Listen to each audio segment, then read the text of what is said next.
समाज तो देश की आबादी के आधार पर बहुत बड़ा है, लेकिन उसमें जागरूक लोग कितने हैं ये उनकी क्रियाओं के आधार पर निर्णय होता है। का बयान आया था यूजीसी के जो नई गाइडलाइन है उसका हम समर्थन करते हैं और लोकसभा के बाहर आपने भी मेरे बयान निश्चित रूप से पढ़े होंगे। यूजीसी की जो गाइडलाइन है आज भी देश के कई इलाके ऐसे हैं जहाँ अलग अलग जातियाँ अलग अलग जगह कहीं ओबीसी के अंदर है, कहीं ओबीसी के अंदर नहीं है। तो जब यूजीसी की टीम देश के विश्वविद्यालय कॉलेजों के अंदर गई और उन्होंने देखा कि एससी एसटी के साथ साथ ओबीसी मुस्लिम और दूसरा जो दबा कुचला तबका है उनके साथ भी अन्याय अत्याचार यूनिवर्सिटी कॉलेज के अंदर होता है। तो यूजीसी ने गाइडलाइन जारी की और ये कहा कि एससी एसटी को जो सक्षम प्राप्त है कानूनन कोई ओबीसी और अन्य जो पिछड़ा वर्ग अपना सूचित तबके को यूनिवर्सिटी कॉलेज के अंदर मिलनी चाहिए। इसको लेकर देश के अंदर बहुत से लोग जो कभी कॉलेज नहीं गए, यूनिवर्सिटी की डिग्री नहीं थी, वो भी बैठे हैं सड़कों पर। भाई आप क्यों बैठे हो, आपको क्या पता यूजीसी क्या है, यूजीसी का पता नहीं ऐसी लाके बिठा दिया। बहुत से लोग देश के अंदर बवाल कर रहे हैं और इस कानून के अंदर ऐसा कुछ भी नहीं। तो जाति के आधार पर भेदभाव होता है, इस बात को हमारे महापुरुष लंबे समय से कहते हैं। बाबा साहब अम्बेडकर के सहयोगी रहे सर छोटू राम भी इस बात को कहते हैं।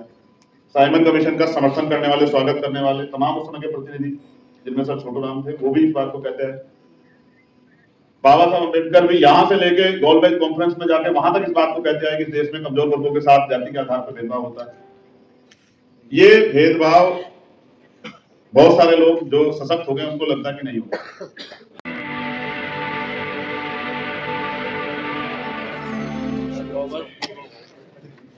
धन्यवाद भाई मनोज जी।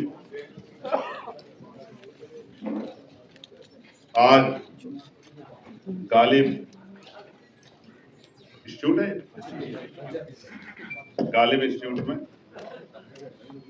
यूनिवर्सल जाट मिशन के हमारे साथियों द्वारा यूजीसी के समर्थन में ये जो सेमिनार आयोजित किया गया, मैं इनको बधाई देता हूं। बधाई इसलिए देता हूं कि जो जागरूक लोग हैं वही समाज का मार्गदर्शन करते हैं। समाज तो देश की आबादी के आधार पर बहुत बड़ा है, लेकिन उसमें जागरूक लोग कितने हैं ये उनकी क्रियाओं के आधार पर निर्णय होता है। बधाई भी देता हूं जितने सम्मानित अतिथि यहाँ पहुंचे हैं, मैं इनके और इनके परिवार के लिए, जो सामने हमारे साथी बैठे हैं उनको भी बधाई देता हूं, उनके परिवार के लिए भी मंगल कामनाएं करता हूं। बहुत सारे जाने पहचाने चेहरे हैं, मुजफ्फरनगर के हों, मेरठ के हों, हरियाणा के हों, बिजनौर के हों, बहुत सारे वो चेहरे हैं जो आंदोलन में काम कर रहे हैं। तो इसका मतलब वो अपने आंदोलन पे, गाजियाबाद के साथी भी सीनियर मुझे दिख रहे हैं, तो वो इस बात की उपस्थिति दर्ज करा रहे हैं कि वो अपनी लड़ाई को लड़ रहे हैं। सहारनपुर के भी साथी यहाँ बैठे। अब मैं जब इस माइक को देख रहा था तो मुझे समझ आया, मैं इसको बार बार ऊपर करता हूँ, ये नीचे हो जाता है। इसका मतलब इसके ऊपर वजन ज्यादा। तो किसी भी चीज पे अगर आप ज्यादा वजन की व्यक्ति हो या वस्तु पर अगर ज्यादा वजन पड़ेगा तो वो जल्दी तिरछा हो जाए। अगर कोई बच्चा पढ़ रहा है और पढ़ाई के साथ साथ उसके दिमाग पर किसी और चीज का प्रेशर आएगा, वजन पड़ेगा, तो वो अपने पढ़ाई के काम को, अध्ययन के काम को अच्छी तरह से नहीं कर पाता। जब यूजीसी की गाइडलाइन आई तो देश के लोगों को नहीं पता था बहुत बड़े पैमाने पे कि यूजीसी क्या है और इससे किस तरह के बदलाव। हालांकि जो पढ़ा लिखा बुद्धिजीवी समाज है वो इस बात को समझता है। 2012 में थोराट कमेटी के जरिए जो रिप्रेजेंटेशन आया था, उसके बाद यूजीसी की गाइडलाइन बनी थी जिसमें एससी एसटी के लोगों को, बच्चों को जो सेंट्रल यूनिवर्सिटी में पढ़ रहे हैं उनको अधिकार मिले थे कि उनके ऊपर जो जाति के आधार पर भेदभाव होता है वो भेदभाव नहीं होना चाहिए यूनिवर्सिटियों में। क्योंकि बहुत सारे ऐसे किस्से थे जो सामने आए थे जिनकी वजह से महसूस होता था कि हम सशक्तिकरण के लिए विद्यालय चला रहे हैं, लेकिन यहाँ सशक्तिकरण नहीं, यहाँ तो बच्चों की जाने जाती है। अब जो गाइडलाइन आई है उन गाइडलाइन में और इन गाइडलाइन में एक विशेष बदलाव ये हुआ है कि ये गाइडलाइन सरकार की इच्छा से नहीं आई, ये सुप्रीम कोर्ट के आदेश पे है। सुप्रीम कोर्ट ने रोहित वेमुला और पायल तडवी के केस में, जहां उनका परिवार गया था कोर्ट में, यूजीसी को ऑर्डर किया कि आप अपनी गाइडलाइन बनाइए और इस तारीख से पहले जमा कराइए। जब उन्होंने वो गाइडलाइन बना के जमा कराई तो उसमें एक नई चीज आई कि ओबीसी को भी, जिस बात को हम लंबे समय से कहते आ रहे थे, उस बात को उन्होंने पुख्ता कर दिया कि जो ओबीसी है, अन्य पिछड़ा वर्ग है, उसके साथ भी जाति के आधार पर भेदभाव होता है। मुझसे पहले सतपाल चौधरी जी यहाँ बात रख रहे थे, वो राजस्थान हरियाणा की बात कर रहे थे। तो जिस तरह से चुनाव में 35 बनाम 1 किया गया, ये भी एक तरह का डिस्क्रिमिनेशन है, एक जाति के खिलाफ, एक समाज के खिलाफ, इतने बड़े पैमाने। तो जाति के आधार पर भेदभाव होता है, इस बात को हमारे महापुरुष लंबे समय से कहते हैं। बाबा साहब अम्बेडकर के सहयोगी रहे सर छोटू राम भी इस बात को कहते हैं। साइमन कमीशन का समर्थन करने वाले, स्वागत करने वाले तमाम उस समय के प्रतिनिधि, जिनमें सर छोटू राम थे, वो भी इस बात को कहते हैं। बाबा साहब अम्बेडकर भी यहां से लेके गोलमेज कॉन्फ्रेंस में जाके वहां तक इस बात को कहते हैं कि देश में कमजोर वर्गों के साथ जाति के आधार पर भेदभाव होता है।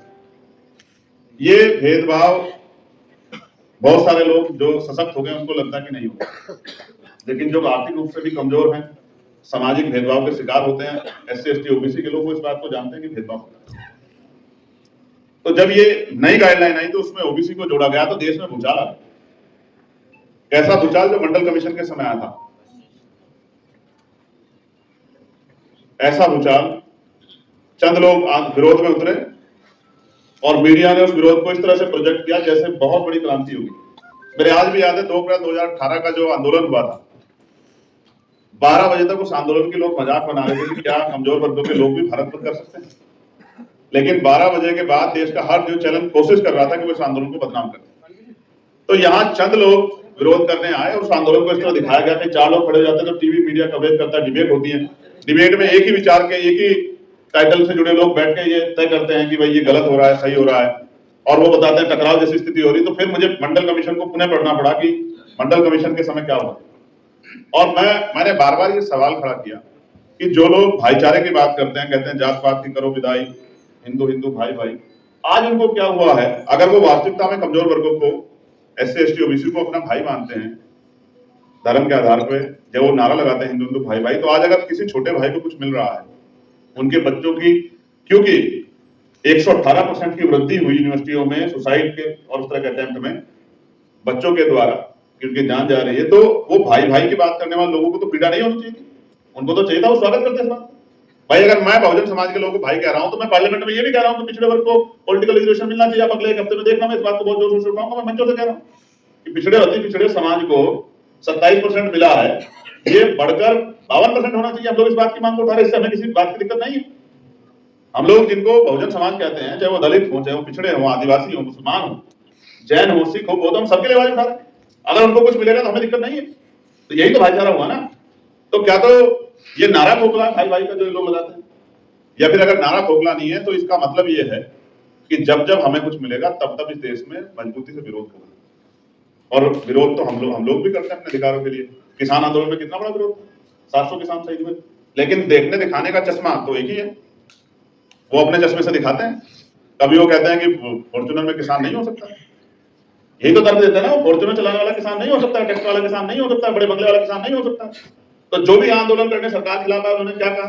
SC ST के लोग आए कि ये तो नक्सली है, किसान आए तो ये खालिस्तानी है, मुसलमान आए तो कहा कि आतंकवादी है, किसी को माओवादी कहा, किसी को कुछ कहा।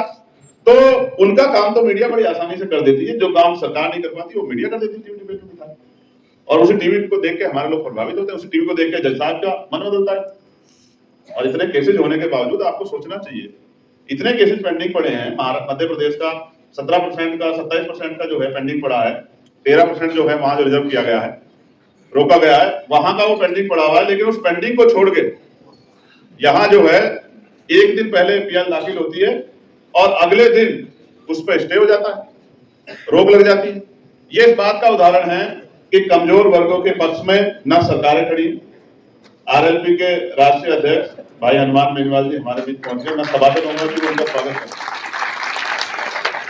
और इसलिए भी स्वागत करो कि बहुत कठिन परिश्रम करके समय निकाल के आए हैं, बहुत मेहनत करके, क्योंकि लोकसभा का जब समय चलता है, सत्र चलता है, तो 1-1 मिनट कीमती होती है। हम लोग वहां 1-1 मिनट के लिए लड़ते हैं, हम समय की वैल्यू समझते हैं। कई बार 1 मिनट नहीं लगती तो हमारी बहुत महत्वपूर्ण बात छूट जाती है, तो समय बहुत मूल्यवान है। तो उनकी इच्छा थी, क्योंकि पार्लियामेंट में या सड़क पे वही अकेले आदमी थे मेरे साथ देश भर में जो खड़े होकर बोल रहे थे, जिन्होंने यूजीसी का समर्थन किया, बाकी लोग। तो तो ये बात मैं आपसे इसलिए कह रहा था कि एक दिन पहले PIL दाखिल होती है और अगले दिन सुनवाई हो जाती है। इतने लाखों मामले पेंडिंग पड़े हुए हैं, उनको नकार के 90 में मंडल कमीशन आ गया था। उसके बावजूद मध्य प्रदेश में 14% रिजर्वेशन मिलता है पिछड़ी जातियों को, 13% होल्ड किया हुआ है।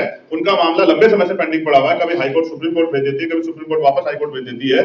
तो चिंता होती है हमारे कमजोर वर्गों के, किसानों के मन में, मजदूरों के मन में कि ऐसा क्या है कि कल फाइल हुआ और आज स्टे हो गया और हमारे मामलों में फैसले नहीं हो रहे। इसलिए मन में चिंताएं पैदा होती है कि देश का लोकतंत्र किस तरफ जा रहा है, देश के इंस्टीट्यूशन किस तरफ जा रहे हैं, सरकारें किसके पक्ष में खड़ी हैं, कोर्ट किसके पक्ष में खड़े हैं, एजेंसियां किसके पक्ष में खड़ी हैं। ये सारी बातें आज हमारे सामने। तो मैं बधाई भी दूंगा हमारे साथियों को, उन्होंने प्रयास किया। उनका प्रयास भले ही ये सूक्ष्म हो, लेकिन उनकी बात दूर तक जाएगी, क्योंकि मुझे बड़े ऊर्जावान सीनियर हमारे साथी दिखाई दे रहे हैं। मैं उनको सुनता रहता हूँ, उनके बयान में सुनता हूँ। ताऊ जी यहाँ बैठे हुए हैं, उनके बड़े बाबा जी भी लगते हैं तो ताऊ जी की जगह, तो बड़े अच्छे बयान वो देते हैं और वैचारिकी के बयान देते हैं। मैंने वो सुना, उनके मैंने बयान सुने, वो वैचारिकी के बयान देते हैं। हम वैचारिक लोग हैं, हम किसी भी कीमत पे अन्याय नहीं सहेंगे। इसलिए हमने ऐलान किया है कि हम इसका विरोध करेंगे जब तक UGC की सारी गाइडलाइन लागू नहीं होती। और जब तक ये लागू नहीं होती, जब तक ये स्टे खत्म नहीं होता, तो हम आंदोलन भी करेंगे और जितना भरसक हमसे प्रयास हो सकता है वो प्रयास भी करेंगे। मैं आपसे भी आग्रह करता हूं, आज समय है दोस्त और दुश्मन को पहचानने का। आज समय है ये देखने का कि आज आपके बच्चों की संस्थागत हत्या हो रही है तो कौन आपके पक्ष में खड़ा है, कौन सिर्फ वोट लेने के लिए आपसे भाईचारा करने का, नारे लगाने का, नारे दिखाने का, मूर्ति दिखाने का, फोटो दिखाने का प्रयास कर रहा है। किसके मन में छल है, कौन साफ है, कौन पाक है, कौन आपके साथ खड़ा है, कौन जो है आपको धोखा दे रहा है, कौन आपसे वोट का रिश्ता रखना चाहता है या फिर कौन आपके लिए लड़ना चाहता है, इसका फैसला आपको स्वयं करना है। क्योंकि हम व्यक्ति आधारित आंदोलन नहीं चला रहे, विचार आधारित आंदोलन चला रहे हैं और विचारधारा के अनुसार पे हमें निर्णय लेने हैं। इतनी बड़ी, जब आप समझिए जो आज सत्ता में नहीं है उसको तो हमारी लड़ाई मजबूती करनी चाहिए भाई। जनता काम थोड़ी सड़कों पर आकर लड़ना, ये तो नेताओं का काम है जिनको वोट देते हैं, जिन नेताओं को वोट देते हैं, नोट देते हैं, जिन नेताओं को ताकत देते हैं, उनका काम है कि वो सड़कों पर जाकर लड़े। अगर जनता लड़ रही है तो नेताओं का क्या फायदा है, जिन नेताओं को हमने बहुत बड़े बड़े नेताओं को ताकत देकर बनाया।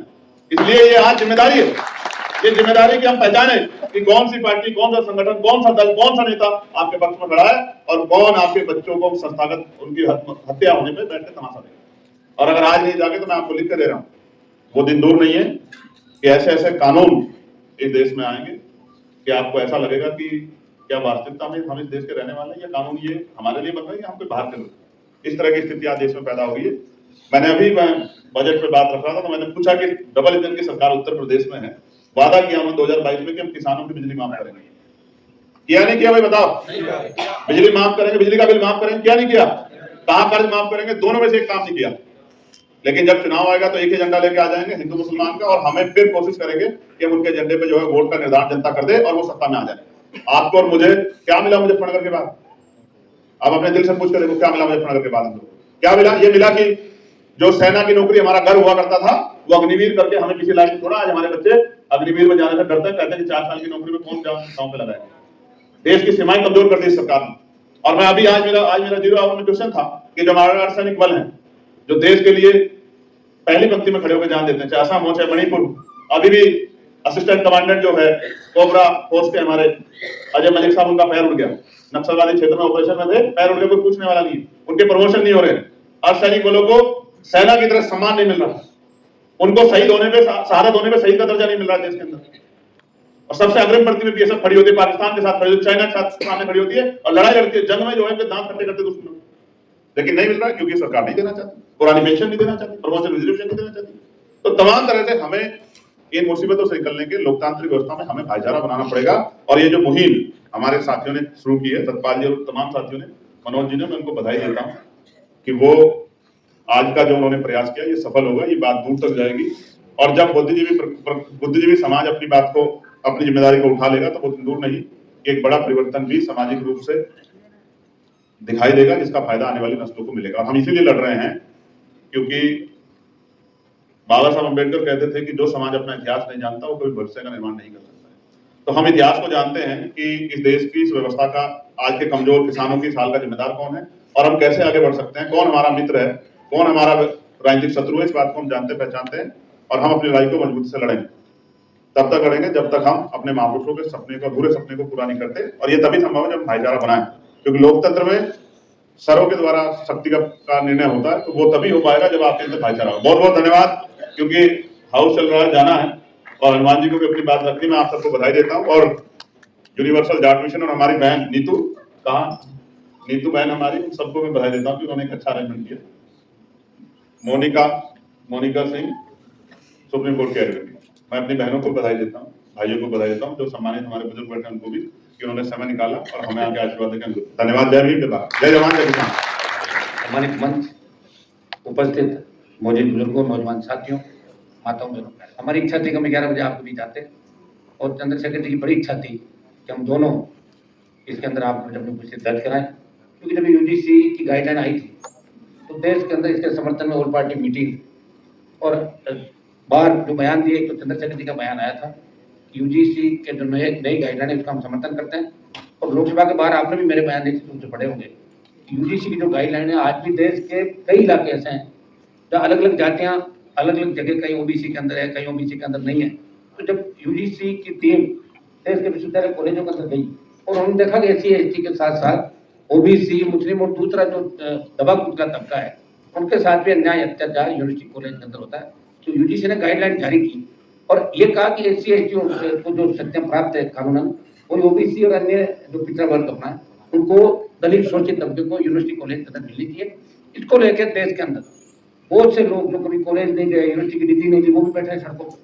भाई आप जो बैठो, आपको क्या पता यूजीसी क्या है, यूजीसी का पता नहीं, ऐसी लाके बिठा दिया। बहुत से लोग देश के अंदर बवाल कर रहे हैं और इस कानून के अंदर ऐसा कुछ भी नहीं। इससे ओबीसी SC/ST का जो हमें ताकत मिली है, इससे हमारे छात्र मजबूती के साथ विश्वविद्यालय कॉलेज में जाते हुए एक हमेशा एहसास उनको रहेगा, उनको हमेशा ही रहेगा कि हमारे पास ये ताकत है, कोई उनकी इंसल्ट नहीं कर सके, कोई रैगिंग नहीं ला सके, कोई बेइज्जती नहीं कर सके, हल्के शब्दों से उनको पुकार नहीं सके। ये कानून बनाया यूजीसी ने। हम तो चाहते हैं पार्लियामेंट के अंदर इसको हम पास कराएं, देश की पार्लियामेंट के, ये हमारी तरफ से प्रयास रहेगा। और जो लोग इसका विरोध कर रहे हैं, उन्होंने विरोध करके भी देख लिया, बड़ी बड़ी बातें करी, ऐलान किए, लेकिन मैं ये कह रहा हूँ कि SC/ST ओबीसी की अगर पूरी गणना इस देश के अंदर हो जाए और सारे आंकड़े अगर देश के सामने आ जाए तो देश के अंदर लोगों की आंखें खुल जाएगी। मुस्लिम भी बहुत परेशान है इस देश के अंदर, कॉलेज यूनिवर्सिटी के अंदर देखते हैं किस तरह से देखा जाता है। तो तमाम तबके, दबे कुचले तबके, जिन्होंने आज़ादी की लड़ाई के अंदर सबसे ज्यादा बढ़ चढ़ के हिस्सा लिया। और चंद्रशेखर जी जैसा आपको बताया कि किसान आंदोलन के अंदर, मैं खुद पिछली सरकार थी उसमें NDA के अंदर था, तो देश का किसान तकलीफ में था। आप देखिए कि सत्ता को ठोकर मार के अगर सड़क पे कोई आया तो उत्तर भारत के अंदर हनुमान बेनीवाल सत्ता को ठोकर मार के सड़क पे आया। एक अकाली आए तो अकाली तो खुद पूरे टाइम राज के मुख्यमंत्री रहे, उनके परिवार से लंबे समय तक मंत्री रहे, उनको फर्क भी नहीं पड़ता। लेकिन मेरे लिए तो इससे अच्छा मौका नहीं था, सत्ता के अंदर रह जाता, मंत्री बन जाता, 6 महीने पहले आ जाता। लोग ऐसे ही करते हैं, पहले आते हैं, पार्टी बदली, फिर आए, फिर गए। लेकिन जब कौम को आवश्यकता पड़ी, देश के अंदर जब किसान को आवश्यकता पड़ी, जब लोगों ने कहा कि आप अगर बाहर आ जाओगे तो मोदी जी कमजोर होंगे और हमारे आंदोलन को ताकत मिलेगी। सिर्फ भाइयों के सम्मान के लिए मेरा कोई, देखिए हरियाणा पंजाब से आंदोलन था और राजस्थान में आंदोलन को लेकर चूं तक नहीं हुआ था। उस समय शाहजहांपुर का वोटर हनुमान बेनीवाल के आह्वान पे जाम किया, उसके बाद 50,000 से ज्यादा लोग लेके आया। और आज आपको बता दो कि हमें नींद अच्छी आती है, चाहे हम सत्ता के अंदर है या नहीं। चंद्रशेखर जी हम लगते हैं अंदर देखते हैं दोनों, और पूरा सत्ता पर विपक्ष भी देखता है कि दोनों एक है। चाहे मैं इंडिया अलायंस चाहता हूँ, ये भी सरकार के दोनों पार्टियों के खिलाफ है। मैं कहना को इंडिया अलायंस के अंदर हूँ, लेकिन इंडिया अलायंस में कोई गड़बड़ी होती है तो मैं निश्चित रूप से बयान देता हूँ, मैं कहता हूँ ये बिल्कुल सही नहीं है, मेरी बात में रखता हूँ तो ये कहना। और हम दोनों इस पार्लियामेंट के अंदर एक है। स्टेट के अंदर भी हमारा अलायंस था राजस्थान के अंदर, यह भी आप देखते हो हर मुद्दे पे दोनों लड़ते नजर आते थे। पहलवान बेटियों का मामला, सबसे पहले आवाज किसने उठाई? लोकसभा के अंदर, जब विनय को रोका गया, कौन लड़ रहा था लोकसभा के अंदर? अग्निवीर को लेकर अगर देश में सबसे बड़ी रैली करी तो जोधपुर में 2 लाख जवानों की रैली करके संदेश दिया कि हम दिल्ली की तरफ आ रहे हैं। मैं आपको विश्वास दिलाता हूँ कि सरकार कमजोर है। जितना आप सड़कों पर आ जाओगे और आपके 2 नेता और 2-4 और नेता, मैं ज्यादा की कमी नहीं रहा, अगर 4-5 MP भी तय कर ले कि हमें अग्निवीर को समाप्त कराना है, तो इस सरकार के अंदर ताकत नहीं, बहुत डरपोक सरकार है। जब हल्ला होता है तो किस तरह पार्लियामेंट के अंदर डरती है। लेकिन हमारे नेता कमजोर होंगे, जिनको आप चुनते हो, वो अपनी ताकत को पहचान नहीं पा रहे, वो हाथ जोड़ के खड़े हो जाते हैं, बातें तो बड़ी बड़ी करके आते हैं, लेकिन लोकसभा के अंदर आते हुए उसके बाद अपने लोगों की बात करते हैं, उनको डर लगता है। और उसी का परिणाम है कि सरकार चाहे जैसे कानून लेके आती है, चाहे जैसे बिल लाती है। हम महिला रिजर्वेशन के पक्षधर हैं, लेकिन अब जो सरकार महिला रिजर्वेशन का बिल लेके आ रही, पता नहीं किस तरह का लेके आएगी, बिना ओबीसी की जनगणना के, बिना देश के अंदर जब तक आप नई जनगणना नहीं करा दो और एकदम से लाके थोप दो, और उसके अंदर ये करेंगे कि ये नेता बीजेपी को परेशान कर रहे हैं, इनकी सीटें रिजर्व करो, तो करेंगे 40 लोगों की। तो इसके लिए भी आपको तैयार रहना होगा। हम महिला रिजर्वेशन के पक्ष में, लेकिन चला के इस आड़ के अंदर अगर सरकार कोई गलत चीज दिखाई तो हम उसका विरोध भी करेंगे, चाहे हमें संस्था खोनी पड़े, घर बैठ जाए, कोई फर्क नहीं पड़ता। बहुत लंबी लड़ाई लड़ी, लंबे समय तक MLA MP रहे, आगे रह नहीं रहे, लेकिन इतिहास जरूर रहेगा कि कोई आए थे वो लड़के चले गए, ये तो हमेशा ही हमारा बंटियार आगे भी रहेगा। आप लोगों ने बुलाया, आज हमारा दोनों का पिच विधेयक में बोलने का नंबर पता नहीं आएगा नहीं, नंबर जब तक जाएंगे हो सकता है मंत्री खड़ी हो जाए, लेकिन फिर भी आपने कार्यक्रम रखा, आप सबकी इच्छा थी और हमारे कहने से आपने कार्यक्रम को आगे भी रखा। अभी बार हमारी डेट दी हुई थी, आपके कार्यक्रम की जो शुरुआत दिल्ली के अंदर आपने करी है, इसका मैसेज पूरे देश के अंदर जाएगा। आज देश के कोने कोने के अंदर लोग इस बात को समझेंगे कि यूजीसी की जो गाइडलाइन आई है उसको लागू कैसे करें। इसके लिए देश का तमाम जवान, किसान, दलित, शोषित, मुस्लिम तबका आज से चालू हो जाएगा सोशल मीडिया के साइट पे। और दूसरे तरीके से मैं आपको कहना चाहूंगा कि दिल्ली, मैं राजस्थान से जरूर आता हूँ, लेकिन दिल्ली हरियाणा का मेरा बहुत लगाव, मैं विश्वविद्यालय के अंदर राजनीति करता था, तुम सिंह जी तो हमसे आगे थे। हरियाणा के बच्चे रजिस्ट्री करने के लिए जयपुर आते थे और जो जयपुर आ गया तो बिना एडमिशन वापस नहीं गया। मैंने कभी परसेंटेज नहीं देखी उसकी, कितनी भैया तो 40 मेरे खिलाफ खूब विधानसभा बोले, FIR कराओ, ये कराओ, वो कराओ। मैंने कहा पढ़ने का हमारा अधिकार है और हर कोई चाहता है वो राजस्थान विद्यालय के अंदर पढ़े। हरियाणा में परसेंटेज ज्यादा जाती है कुछ जमाने के अंदर। आज मैं हरियाणा के कोर्टों में जाता हूँ, बहुत से वकील ऐसे मिलते हैं, साहब मुझे पहचान, हमको आप कौन, कि मेरे 40% थी, आपने करा दिया, हमारे यहाँ पे परसेंटेज ज्यादा जाती थी। और मेरा ये था कि जो आ गया वो वापस नहीं जाए, उसका काम करना। और हमारे पास कौन सी नौकरियां थी, मेरे उस समय प्रेस के लोगों ने मुझे कहा कि आपको जेल हो जाएगी, FIR हो जाएगी। मैंने कहा अगर मेरे हाथ में सरकार आ गई, अभी तो मेरे हाथ में एडमिशन है, वो मैंने करा दिए, और सरकार मेरे हाथ में आ गई तो नौकरियों के कैंप लगा दो, गाँव में जाओ नौकरियां लगा दो। ये 25 साल पहले अंदाज करो, 25 साल पहले अध्यक्ष था, मेरे फादर विधायक थे। अब तो मैं 6 बार जीत गया, 2 बार 4 बार MLA, 2 बार MP, छोटा भाई रह लिया, परिवार पूरा रह लिया। कि राजनीति के अंदर हो सकता है मंत्री नहीं रहे, लेकिन वो मंजिल मुकाम मिला, नए लोगों को हमने ताकत दी। और बहुत से नए नौजवान जो हमारे स्टेट के अंदर कुछ घरानों की राजनीति चला करती थी, आज हर नौजवान नेता भी बन रहा है, उनको पार्टी टिकट भी दे रही है। और हम दोनों तो पिछली बार बहुत से लोगों की मदद भी करी, हमने हमारी पार्टियों में नुकसान किया। अरे ठीक है यार, हमारा खड़ा करने से मजबूत आदमी हार जाएगा, रहने दो, लेकिन नुकसान खा के भी कौम की दलित, शोषित, पीड़ित की रखवाली हमने करी। मुझे याद है विश्वविद्यालय का वो दौर जब जैसे बहुत कांड हो गया था, उस वक्त किस तरह दूसरे लोग हमारे समाज को बदनाम कर रहे थे। उस वक्त विश्वविद्यालय के चुनाव से 10 दिन बाद चंद्रशेखर जैसी वो कांड के अंदर हमारे 100 लड़कों को रेप के मामले में दोषी, याद है आपको, किस तरह बंद किया था। हमारे बड़े लोग जब छोड़ के भागे थे, कितने बड़े बड़े जो भाई साहब लोग थे ना, कोई कहीं भाग गया, कोई नहीं भाग गया, हम वही थे। और उस समय अगर हमारा साथ की संख्या तो मीणा, मेघवाल, बेरवा, OBC, मुस्लिम, गुजर, यादव के साथ थे और जाट साथ था। उसका परिणाम हुआ जैसी घोष कांड की जो आग थी उसमें भी हनुमान बेनीवाल निर्दलीय अध्यक्ष बनता हूँ 1997 के दौर के अंदर। प्रत्येक बनने के बाद फिर तो आपको कहने की जरूरत, पहले बिना अध्यक्ष जब कॉलेजों में अध्यक्ष यूनिवर्सिटी के थे, उसके बाद इस दायरे को बढ़ाया, हमने बढ़ा के प्रयास किया। और धीरे धीरे जब लोकसभा के अंदर आने के बाद हरियाणा पंजाब के आंदोलन की जब आवश्यकता पड़ी तो मुझे लगा कि साथ देने वाला कोई नहीं है। हनुमान बेनीवाल ने अपने समाज को निराश नहीं किया और आपका सम्मान करते हुए सत्ता को ठोकर मार कर सड़कों पर आ गया। और मैं आपको विश्वास दिलाता हूँ, चंद्रशेखर जी जो बातें नहीं, अग्निवीर का भी विरोध करेंगे, दिल्ली को हम घेरेंगे आने वाले दिनों के अंदर। निश्चित रूप से दिल्ली में हमारे लोगों की जिस तरह सेमिनार हुई है, लाखों लोगों की एक रैली की बहुत बड़ी आवश्यकता है। जो पुराने जमाने में चौधरी चरण सिंह जी, चौधरी देवीलाल जी, मैन सिंह टिकेत आंदोलन करते थे, उस आंदोलन की आवश्यकता है। आज मुझे बताएं, बाबा साहब ने जो अधिकार दिया, लोग इस बात को क्यों नहीं समझते। उन्होंने ये कहा था जब संविधान सभा की मीटिंग हुई, वोट का अधिकार किसको मिलेगा, तो लोगों ने कहा था पढ़े लिखे लोगों को मिलेगा, बिजनेस वालों को मिलेगा, जो अंग्रेजों के नौकरी करते थे उनको मिलेगा, कुछ सीमित लोगों को वोट का नहीं। तो उन्होंने कहा कि देश गुलामी के दौर से गुजरा 150 साल अंग्रेजों के, उससे पहले किस तरह अलग अलग राजाओं के राज थे, दिल्ली किस तरह दूसरे लोगों के कब्जे में थी, कि वोट का अधिकार अनपढ़ व्यक्ति को मिले, जो हिंदुस्तान का निवास कर रहा है उसको वोट का अधिकार मिले। तो वोट का अधिकार बाबा साहब दिलाए, जिससे बाबा साहब का ढेकरा करते हैं। और निश्चित रूप से बाबा साहब की सोच के साथ हमें आगे बढ़ना, अगर देश को बचाना है, SC ST OBC मुस्लिम और दबे कुचले लोग जो देश के अंदर कहीं भी है, वो जिस दिन एक नहीं होंगे उस दिन आपको इसी तरह तकलीफ के दौर से गुजरना होगा। मैं चंद्रशेखर जी को धन्यवाद दूंगा कि इन्होंने बहुत दुख तकलीफें सहन करके उत्तर प्रदेश के अंदर एक नई क्रांति लेके आए। और हम भी राजस्थान के उस इलाके से, जिसकी हिस्ट्री के बारे में ज्यादा मैं नहीं जाऊंगा, नहीं तो फिर ये सोशल मीडिया पर उल्टी चली जाएगी हिस्ट्री, उससे लड़के। और हमने ये भी मैसेज दिया कि राजस्थान के नेता भी कमजोर नहीं, ये संदेश देश के अंदर दे। मैं आपको विश्वास दिलाता हूँ हम लोग पूरी ताकत के साथ आपके लड़ेंगे। लोकसभा के अंदर जो भी किसान विरोधी, दलित विरोधी, शोषित विरोधी कोई भी बिल, कोई भी बात आएगी तो हम आगे खड़े मिलेंगे। तो इस संख्या में हम 2 के हम 15 तो हो जाते हैं, कहीं रिपीट हो रहा है, कोशिश करते हैं 2 तो हम हमेशा ही रहते हैं, कुछ हो जाए 2 3। और इस बार हम कोशिश करेंगे 27 से पहले उत्तर प्रदेश और 28 को वापस फिर राजस्थान। आप सब भी इन्वाइट हो, हरियाणा यूपी वाले भी 27 के अंदर फ्री हो जाएगा और हरियाणा के चुनाव बाद में। और राजस्थान के अंदर आपने मजबूती दिखा दी, हरियाणा भी आपका हाथ में वापस आ जाएगा। नहीं तो हाथ में आया हुआ हरियाणा चला गया, सिर्फ शेड्यूल कास्ट के अलावा हमारे साथ में कोई नहीं दिखा कि चुनाव के अंदर में देखा था। इन चीजों का आपको ध्यान रखना है। जर्सी बैठे हैं, जाट, बिश्नोई, सिद्ध, जोगी, नाथ, तो हमारे धनावंशी जो अलग अलग पंथ नए आए, हमारी कौम ने तो हमेशा दरिया दिली दिखाई। हो सकता है 100% हर कौम में कोई अच्छा आदमी हो, लेकिन आज भी देश को जहाँ आवश्यकता पड़ती है, जहाँ किसी गरीब को गाँव में मदद की जरूरत पड़ती है, तो जाट सबसे पहले खड़ा होकर उसकी मदद करता है, रखवाली करता है, प्रयास भी करता है।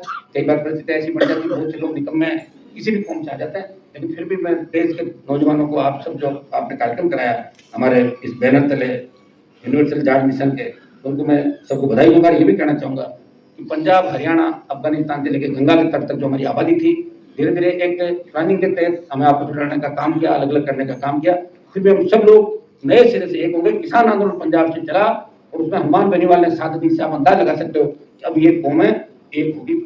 यूपी, हरियाणा, पंजाब, दिल्ली, राजस्थान, मध्य प्रदेश, तमाम जो देश के इलाके वहाँ दबा कुचला व्यक्ति हमारे साथ खड़ा मिलेगा और हम सब मिलके जो मिशन आपने चलाया, ये तो हम कराएंगे, गाइडलाइन लागू करने का जो समर्थन है, ये आज से देश भर के अंदर अभियान चलेगा। और हम चाहेंगे कि आप आगामी समय के अंदर दिल्ली में एक बड़ी रैली हम लोग मिलकर करें, और वो रैली और SC, ST, OBC की रैली, ऐसा रैली हो कि लोग बिलों के अंदर दुबक जाए। ये काम आने वाले समय में दिल्ली करेंगे। बहुत बहुत आपको बधाई, धन्यवाद। दोबारा आपसे मिलेंगे। बहुत बहुत